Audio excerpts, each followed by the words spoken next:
ആഘോഷമൊക്കെ വരുമ്പോഴേ നല്ല അപ്പവും സ്റ്റൂവും പിന്നെ ദോശ ചമ്മന്തി പുട്ട് കടല കുറച്ച് ഗൗരവമേറിയ ചർച്ച നടക്കും. ഇഞ്ചി നാരങ്ങ മാങ്ങ കിച്ചടി പിന്നെ പച്ചടി പിന്നെ തോരൻ അവിയൽ അത് രക്ഷപ്പെട്ടു കേട്ടാ രക്ഷപ്പെട്ടു.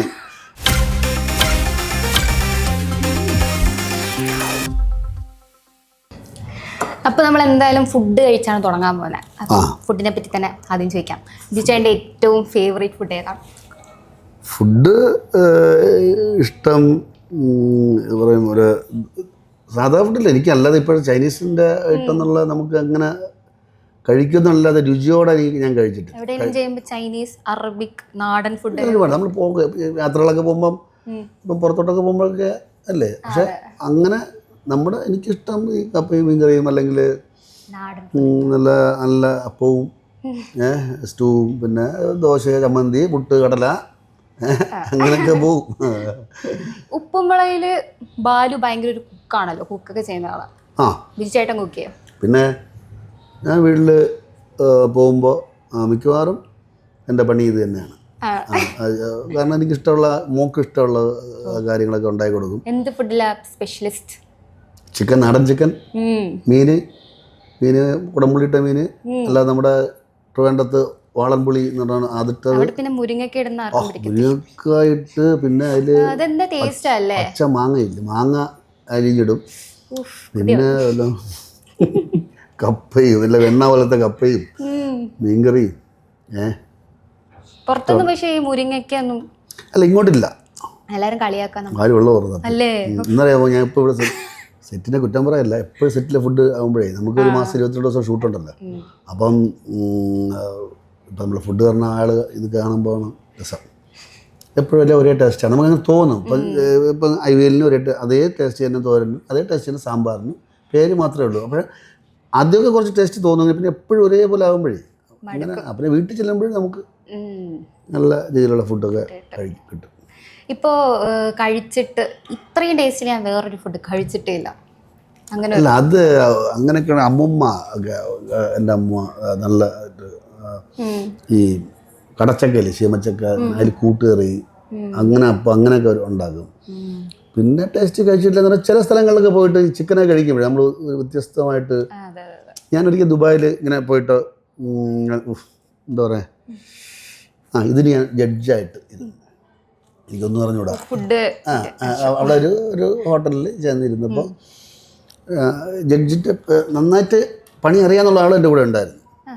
അപ്പോൾ പുള്ളിയുടെ കയ്യിൽ നോക്കുമ്പോൾ ഞാൻ മാർക്ക് കഴിച്ചിട്ട് അപ്പോഴാണ് പുള്ളി പറയണത് ഇത് ടേസ്റ്റിൻ്റെ അവർ നിശ്ചയിക്കുന്നത് ഒരു ടേസ്റ്റല്ല, നമ്മൾ കഴിക്കുമ്പോൾ ഒരു ടേസ്റ്റ് കുറച്ച് വേറെ അങ്ങനെ മാറി വരുന്നത്, അങ്ങനെ വരുന്ന ഫുഡുകൾക്കാണ് അവർ കൂടുതൽ പ്രയോറിറ്റി കൊടുക്കണം മത്സരത്തിന്. അങ്ങനെയൊക്കെ സംഭവങ്ങളുണ്ട്. അപ്പോൾ ശരിയാണ്. ഞാൻ ഒരു പുഡിങ് എടുത്തിങ്ങനെ കഴിച്ചപ്പോൾ ആദ്യം നല്ല ടേസ്റ്റ് പിന്നെ വേറൊരു ടേസ്റ്റ്, അങ്ങനെയൊക്കെയാണ് ഇവിടെ അളക്കുന്നത്. ഇപ്പോൾ എല്ലാവർക്കും ഒരു കംഫർട്ടായിട്ടുള്ളൊരു ഫുഡ് ഉണ്ടാവില്ല. ഞാനിപ്പം ഏത് കടയിൽ പോയാലും ലാസ്റ്റ് ചെന്നെത്തുന്ന ബിരിയാണിയിലായിരിക്കും. എന്തെങ്കിലുമൊക്കെ ട്രൈ ചെയ്യണമെന്നുണ്ടായിരിക്കും, പക്ഷെ ബിരിയാണി എനിക്ക് ഇഷ്ടമാണ്. പക്ഷെ ഞാനൊരു 100 ബിരിയാണി കഴിക്കുമ്പോൾ ഒന്നേ നല്ലത് കിട്ടുള്ളൂ. അതാണ് പ്രശ്നം. ബിരിയാണി ഒന്ന് നല്ലത് കിട്ടിയത് എവിടെ പോയിട്ടും അത് ആലോചിച്ചിട്ട് ഓർഡർ ചെയ്യും. അത് സത്യം പറഞ്ഞാൽ പണ്ടത്തെ ബിരിയാണിയുടെ ടേസ്റ്റ് ഒന്നും ഇപ്പം ഇല്ല. നമ്മളിപ്പോൾ ഫുഡിനെ പറ്റി മാത്രം സംസാരിക്കുന്നുള്ളൂ അല്ലേ? കുറച്ച് ഗൗരവമേറിയ ചർച്ച നടക്കും. ഗൗരവമേറിയ ഫുഡ് ഗൗരവമുള്ള കാര്യമാണ്. ഫുഡിന് വേണ്ടിയാണ് ജോലി ചെയ്ത് ജീവിക്കുന്നതൊക്കെ ഫുഡിന് തന്നെ. ഞാൻ എനിക്ക് ഫുഡും ഉറക്കവും കഴിഞ്ഞിട്ടുള്ളൂ. ഉറക്കം രണ്ടും വേണം. നമുക്ക് കുറച്ച് ഗൗരവമായിട്ടുള്ളത്. അപ്പം ബിജുചേട്ടന് നാടകത്തിനടുത്ത് എപ്പോഴാണ് ഒരു കമ്പം തോന്നി തുടങ്ങിയത്? നാടകത്തിനൊന്നുള്ളതല്ല, ആദ്യം അഭിനയിക്കാനുള്ള മോഹമായിരുന്നു. ആദ്യം അഭിനയിക്കണം എന്നുള്ളത്. അപ്പോൾ അതെങ്ങനെ എവിടെ എന്നൊന്നും അറിയില്ലല്ലോ. അങ്ങനെ വീടിൻ്റെ എൻ്റെ തൊട്ടടുത്ത് തന്നെ അരുണൻ ചേട്ടൻ എന്നൊരു ചേട്ടൻ ഉണ്ടായിരുന്നു. ചേട്ടൻ കാവല സാറിൻ്റെ അവിടെ വീണ വായിക്കാൻ പോകും. അവിടെ കൂടുതൽ സംസ്കൃത നാടകമായതുകൊണ്ടേ ലൈവായിട്ടാണ് വായിക്കുന്നത്. അവിടെ ഇൻസ്ട്രുമെൻറ്റ്സ് എല്ലാം മിഴാവ്, മദ്ദളം, തിമില, ഇടയ്ക്ക, കൊമ്പ്, കുറേ കാര്യങ്ങളൊക്കെ ഉണ്ട്. അങ്ങനെ പിന്നെ ഡോങ്ക എന്ന് പറഞ്ഞാൽ ഒരുപാട് സാധനങ്ങളുണ്ട്. ലൈവായിട്ട് വായിക്കും. നമ്മൾ അഭിനയിക്കുമ്പോൾ ലൈവായിട്ട് വായിക്കും. അപ്പം അങ്ങനെ അരുണ ചേട്ടൻ വീണ ഒപ്പം വേണിച്ചേട്ടൻ്റെ അവിടെ വീട്ടിൽ ട്യൂഷൻ എടുക്കാനും പോകും. വേണിച്ചേട്ടനായിട്ട് എടുക്കാൻ പോയപ്പം വേണുപിടി വേണിച്ചേട്ടൻ്റെ അവിടെ പോകുന്നത്. അപ്പോൾ ഞാൻ പറഞ്ഞു ചേട്ടാ എങ്ങനെ എനിക്ക് സിനിമയിലൊക്കെ ഉള്ളിൽ അവിടെ വന്നോ പറഞ്ഞ് അങ്ങനെ പറയാനൊന്നും പറ്റില്ല, ഞാൻ സാറിൻ്റെ തന്നെ സംസാരിക്കുന്നുണ്ട്. അങ്ങനെ ഒരു ദിവസം നിർബന്ധിച്ച് കൊണ്ടുപോയി. അപ്പം ചേട്ടൻ പറഞ്ഞ് ഒരുപാടത്ത് പറഞ്ഞിട്ടുള്ളതാണ്. ചേട്ടൻ പറഞ്ഞ് അങ്ങനെ അത്ര ആഗ്രഹമാണെങ്കിൽ ഒരു കാര്യം ചെയ്യ്, പണിക്കർ സാറിൻ്റെ അവിടെ കൊണ്ടാക്കുക, അവിടെ നല്ല കളരിയാണ് എന്ന് പറഞ്ഞു, ഒരുപാട് കാര്യങ്ങൾ പഠിക്കാൻ പറ്റുമെന്ന് പറഞ്ഞു. അങ്ങനെയാണ് സാറിൻ്റെ അവിടെ 97. ഞാൻ വിചാരിച്ച് അപ്പം സാറിനെ പറ്റി അരുണാചേട്ടൻ്റെ അടുത്ത് കൂടുതൽ ഞാൻ ചോദിച്ചപ്പോൾ കാണിച്ചേട്ടൻ, പർഗവ് ചേട്ടൻ, രവീന്ദ്രൻ സാറ്, ഹൈദപ്പുറം സാറ്, അങ്ങനെ ഒരു നീണ്ട നേരെ ലിസ്റ്റ്, കൃഷ്ണൻകുട്ടിനാർ, ഫാസിൽ സാറ്, പിന്നെ അത്ര ഇപ്പോൾ പ്രസിദ്ധർ അല്ല നാടകക്കാരായിട്ട് മാറി ജീവിച്ച ഒരുപാട് ആൾക്കാരുണ്ടല്ലോ. നമ്പൂരിച്ചേട്ടൻ, വാസവ നമ്പൂരിച്ചേട്ടൻ, പിന്നെ അയ്യപ്പൻ ചേട്ടൻ, ഇപ്പോൾ മുഴുഷിയിലെ എല്ലാ ടീമുകളും അവിടെ നിന്നാണുള്ളത്. അപ്പോൾ ഞാൻ 2 ദിവസം അപ്പം ഇവരൊക്കെ സിനിമയിലൊക്കെ അറിയല്ലോ. 2 വർഷമൊക്കെ നിന്നിട്ട് പതുക്കെ സിനിമയിൽ പോകാമെന്ന് പോയിട്ട് പോയ ഞാൻ 22 വർഷം അവിടെ വന്നു. അങ്ങനെ പിന്നെ സിനിമയോടുള്ളൊരു താല്പര്യം കുറഞ്ഞു. കാരണം എല്ലാവരും അവിടെ വരും. പിന്നെ എൻ്റെ സീനിയേഴ്സായിട്ട് ചെയ്ത ആൾക്കാർ ചെയ്ത വേഷങ്ങൾ എനിക്ക് ചെയ്യണമെന്ന് ഭയങ്കര ആഗ്രഹം. പിന്നെ അതിനു വേണ്ടിയുള്ള ഭയങ്കരമായിട്ട് ഹാർഡ് വർക്കായിരുന്നു. കാരണം ഹാർഡ് വർക്ക് ചെയ്യാതെ എനിക്ക് പറ്റില്ല. കാരണം നമ്മൾ അത്ര പെട്ടെന്ന് ഒരു കാര്യം കിട്ടുമ്പോൾ തന്നെ അങ്ങ് വശത്താക്കുന്ന ആളല്ല. ഇത് നമുക്ക് വഴങ്ങിയെടുക്കാൻ നമ്മുടെ കയ്യിൽ വരാൻ ഒരുപാട് സമയമെടുത്തു. 1.5 വർഷം വരെ നന്നായിട്ട് പ്രാക്ടീസ് ചെയ്തിട്ടാണ് ചെറിയ വേഷം കിട്ടിയത്. പിന്നെ പ്രധാന വേഷങ്ങളൊക്കെ ചെയ്തു തുടങ്ങി. സാറിൻ്റെ അറിയാം, ഭാസൻ്റെ കാളിദാസൻ്റെ ഒക്കെ നാടകങ്ങളാണ് കൂടുതൽ. പിന്നെ മലയാള നാടകങ്ങളുണ്ട്, അങ്ങനെയൊക്കെ ഉണ്ട്. ബിജുവായിട്ട് അവരടുത്ത് പറഞ്ഞിട്ടില്ലേ കാവാലൻ സാറിൻ്റെ അവിടെ നാടകം മാത്രമല്ല ജീവിതവും പഠിപ്പിച്ചു? തീർച്ചയായിട്ടും. കാവാലൻ സാർ പറഞ്ഞ എന്തെങ്കിലും ഉപദേശം ഓർമ്മയുണ്ടോ? അല്ല, ഉപദേശം സാറ് എപ്പോഴും പറയും ഇങ്ങനെ. ഞാനൊരിക്കൽ നാടകം അറിയാമല്ലോ, നമ്മൾ ഗ്രാൻഡാണ് പറഞ്ഞത്. ഈ കേന്ദ്ര ഗവൺമെൻറ്റിൻ്റെ സംഗീത അക്കാദമിയുടെ ഗ്രാൻഡ്, കുറച്ച് പൈസ ജീവിച്ചു പോകാന്നുള്ള പൈസയാണ്. അത് വേണ്ടല്ലോ, അഡീഷണൽ വേണമെന്ന് കരുതിയിട്ട് ഞാൻ വേറെ നെറ്റ്വർക്ക് മാർക്കറ്റിങ്ങിൽ ജോയിൻ ചെയ്തു. നാടകത്തിൽ നിൽക്കുമ്പോഴേ സ്റ്റേജിൽ കയറി സംസാരിക്കാൻ വലിയ പ്രശ്നമില്ല. അപ്പോൾ ഇവിടെ ഈ നെറ്റ്വർക്ക് മാർക്കറ്റിങ്ങിലാണെങ്കിൽ നമ്മൾ സ്റ്റേജിൽ കയറിയിട്ട് ആൾക്കാരെ ആഹ്വാനം ചെയ്ത് നമ്മളിലോട്ട് ആകർഷിച്ച് പെടുത്തണം. അപ്പോൾ നമ്മുടെ ജോലി അതാ, ടൈയെല്ലാം കെട്ടി അങ്ങനത്തെ ഉണ്ട്. അപ്പോൾ ഇത് എന്നിട്ട് രാവിലെ വന്നിരുന്ന് ഉറക്കം തോന്നുന്നു റിഹേഴ്സലിന്. ഇതൊക്കെ രാത്രിയാണ് 12-1 മണി വരെ ഇവിടുത്തെ പരിപാടി. അതാരും പറഞ്ഞ് നടക്കില്ല. അത് കാശിൻ്റെ പുറകെ പോയ ആദ്യം സരസ്വതി ദേവി ഉപാസിച്ചാൽ മഹാലക്ഷ്മി തനിയെ വരും, അല്ല പൈസയുടെ പുറകെ പോയാൽ ഒന്നുമില്ല ആയിക്കോളും. അങ്ങനെ കുറേ ഉപദേശങ്ങൾ സാറിൻ്റെ ഇവിടെ. പിന്നെ യാത്രകളെല്ലാം സാറിൻ്റെ ഇവിടെ അല്ലേ. അപ്പോൾ പിന്നെ നമുക്ക് ഈ ഒരു 10 പുസ്തകം വായിക്കണതിൻ്റെ ഒരു ഫലം ചെയ്ത് സാറിൻ്റെ കൂടെ ഉള്ള യാത്രകൾ, പഴയ കാര്യങ്ങളൊക്കെ പറഞ്ഞ് സാറിൻ്റെ കാര്യമൊക്കെ പറഞ്ഞ് അങ്ങനെ രസമായിരുന്നു. അപ്പോൾ ഓക്കെ, ഓണമൊക്കെ വരെയല്ലേ. അപ്പം ഓണം എന്ന് ഓർക്കുമ്പോൾ തന്നെ നമുക്ക് ആദ്യം ഓർമ്മ വരുന്നത് സദ്യയാണ്. എനിക്ക് സദ്യയാണ് ഓർമ്മ വരുന്നത്, ചേട്ടൻ ഓർമ്മ വരുന്നത് അറിയില്ല. ശരിക്കും സദ്യ തന്നെ അല്ല. സദ്യയിൽ ഏറ്റവും ഇഷ്ടമുള്ള വിഭവം? എനിക്കിഷ്ടം പുളിശ്ശേരി. പുളിശ്ശേരി എന്ന് പറഞ്ഞാൽ ഈ പൈനാപ്പിൾ പുളിയില്ലേ, അത് മാമ്പഴ പുളിശ്ശേരി ഇഷ്ടമാണ്. ഇവിടെ പുളിശ്ശേരി ഇല്ലെന്നോടെ മോരെന്നല്ല പറയാം, മഞ്ഞമോരും. രക്ഷയില്ലല്ലോ ഇത്. പൂ വിരിഞ്ഞു ബീഫ്. ഇത് ഭയങ്കര വെള്ളം വരെയും ചെയ്ത് നമ്മൾ വർത്താനം പറയാനും പറ്റാത്തൊരു കണ്ടീഷൻ എത്തി. കഴിച്ചോണ്ട് പറഞ്ഞാൽ മതി. രണ്ടും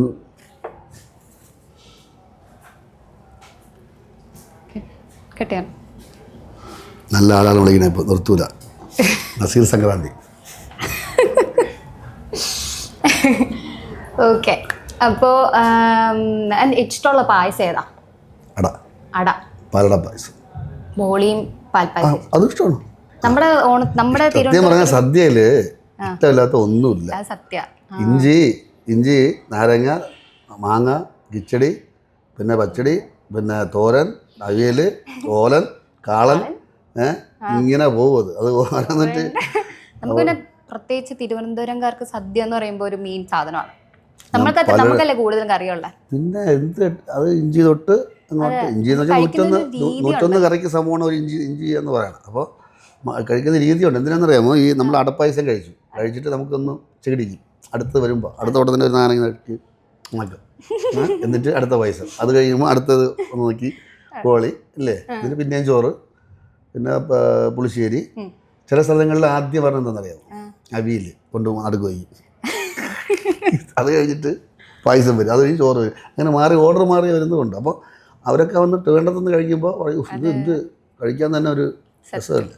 അതെന്ന് വെച്ചാൽ ചോറ് ആ പായസം കഴിഞ്ഞിട്ട് ചോറിടത്തില്ലേ, ആ മധുരത്തിൽ ചോറൊക്കെ ആദ്യം പരിപ്പും നെയ്യും പപ്പടം കൂടെ ഒരു പിടി, ലാസ്റ്റ് ബോളിയും പാൽപ്പായസം കൂടെ ആകുമ്പോഴത്തേക്കും അല്ല, ബോളി പാൽപ്പായസം കഴിഞ്ഞിട്ടാണ് പുളിശ്ശേരി.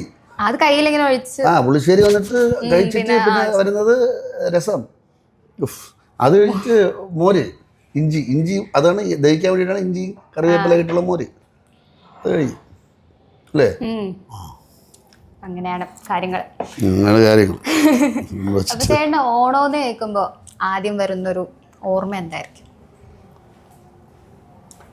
ഓണം എന്ന് പറയുമ്പോഴേ ഓർമ്മ എന്ന് പറഞ്ഞു കഴിഞ്ഞാൽ ഓർമ്മ രസമുള്ള ഓർമ്മയില്ല. എപ്പോഴും അങ്ങനെ രസമാണല്ലോ ഓണം വരുമ്പോഴേ. പന്ത് ബോളൊക്കെ ഇങ്ങനെ നമുക്ക് ഒരു 15 ദിവസം മുമ്പേ വരയും പന്ത് കേട്ടോ. ഈ മഞ്ഞ അല്ല, ഈ നീല ചുവപ്പ് പച്ച ഒക്കെയുള്ള വരം പന്ത് ഇങ്ങനെ വന്ന് കിടക്കുമ്പോഴേ നമുക്ക് ഉത്സാഹമാണ്. അപ്പോൾ ഈ നമ്മുടെ കുടുംബ വീട്ടിലാണ് ഞാൻ അമ്മൂമ്മ അപ്പൂൻ്റെ അടുത്തായിരുന്നു നിന്ന് വളർന്നതൊക്കെ. അപ്പോൾ അമ്മൂമ്മയ്ക്ക് എല്ലാം കൂടെ 8 മക്കളാണ്. അപ്പോൾ ഓണത്തിന് എല്ലാ മക്കളും വരും. ഞാനവിടെ നിൽക്കുന്നതുകൊണ്ടേ നമ്മളത്ര വലിയ വിലയില്ല. അപ്പോൾ ഇവരെല്ലാം വരുമ്പോൾ അമ്മൂമ്മ അവരെ മൈൻഡ് ചെയ്യും. എനിക്ക് ദിവസം എനിക്ക് ഈഗോ അടിച്ച് ഞാൻ വിചാരിച്ച് ഒരു പണി കൊടുക്കാമെന്ന് പറഞ്ഞിട്ട് ഞാൻ നമുക്ക് പശുവൊക്കെ ഉണ്ട്.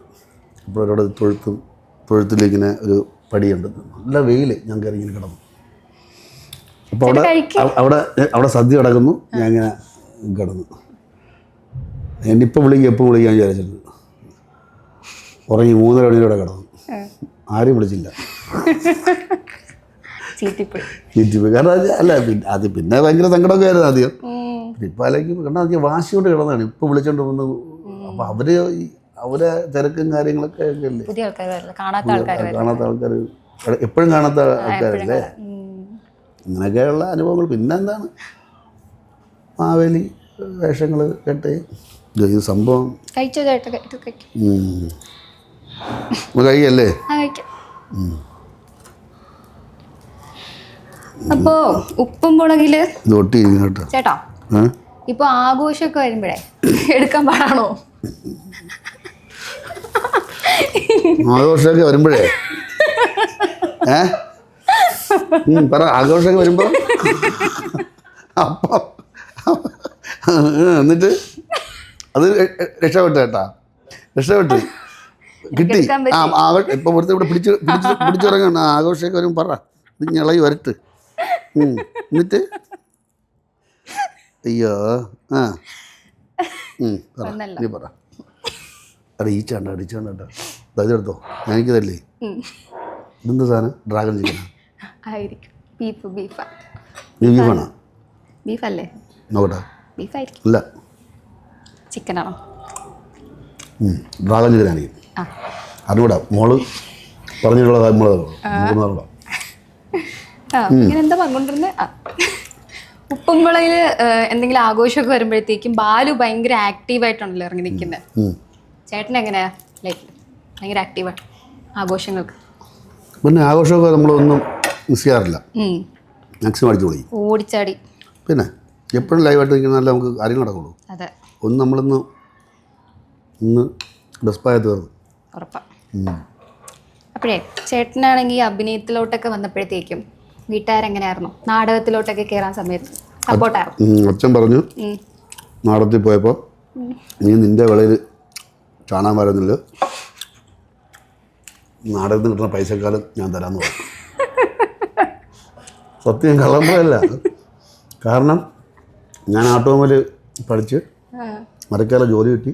ഈ 21 വയസ്സിനകം മനസ്സിൽ കിടന്ന് തിളച്ചുകൊണ്ട് നടത്തി പോയി. അപ്പം നമ്മുടെ നാടെന്ന് പറഞ്ഞാൽ അറിയാമല്ലോ, സംസ്കൃതമാണ്. വെള്ളം വിദേശത്തേക്ക് പോകണം. കൊറിയ, പിന്നെ ഓസ്ട്രേലിയ. അതായത് ഫെസ്റ്റിവൽ, ഇൻ്റർനാഷണൽ ഫെസ്റ്റിവൽസ്. അച്ഛൻ നോക്കിയപ്പോൾ നമ്മളെ അമ്പലത്തിലൊന്നും യവൻ കളിക്കണേ ഇല്ല. ഇവിടുത്തെ അമ്പലത്തിൽ പോലും വേണ്ടാത്ത നാടകമാണ് കളിക്കുന്നത്. നമ്മൾ കിടന്ന് എന്തെങ്കിലും ജോലി ചെയ്ത് ജീവിക്കും. ജോലി ജീവിക്കും. ഞാൻ എൻ്റെ കല്യാണ പ്രായമായപ്പോൾ അച്ഛൻ പറഞ്ഞ് കിളിയായിട്ടെങ്കിലും പറഞ്ഞൊരു ജോലി ഉണ്ടെന്ന് പറയാം. അപ്പോൾ എൻ്റെ മനസ്സിൽ ഞാൻ ഇപ്പോൾ ലാലേട്ടനോട് അഭിനയിച്ച് കർണഭാരം 2000 അഭിനയിച്ച് എന്നിട്ട് അച്ഛന് വിശ്വാസമാവില്ല. ജോലി ശരിയാവില്ല. ജോലിയാവില്ല, പോയി കൈവിട്ടു എന്ന് പറയും. അത് നമ്മൾ കുടുംബത്തിലെ കല്യാണമൊക്കെ വരുമ്പോഴേ ഞാൻ മാറി നീങ്ങി. അപ്പം അച്ഛൻ പറയും സിനിമാടെ മാറി.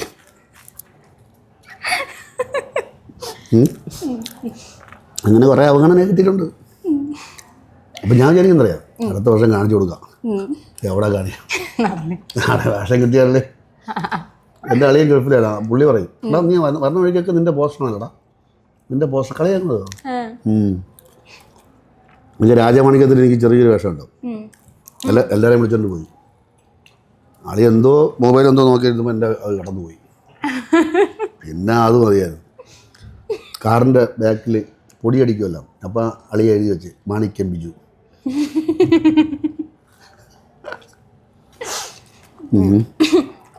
അങ്ങനെയൊക്കെ രസകരമായ സംഭവങ്ങൾ ഉണ്ടായിട്ടുണ്ട്.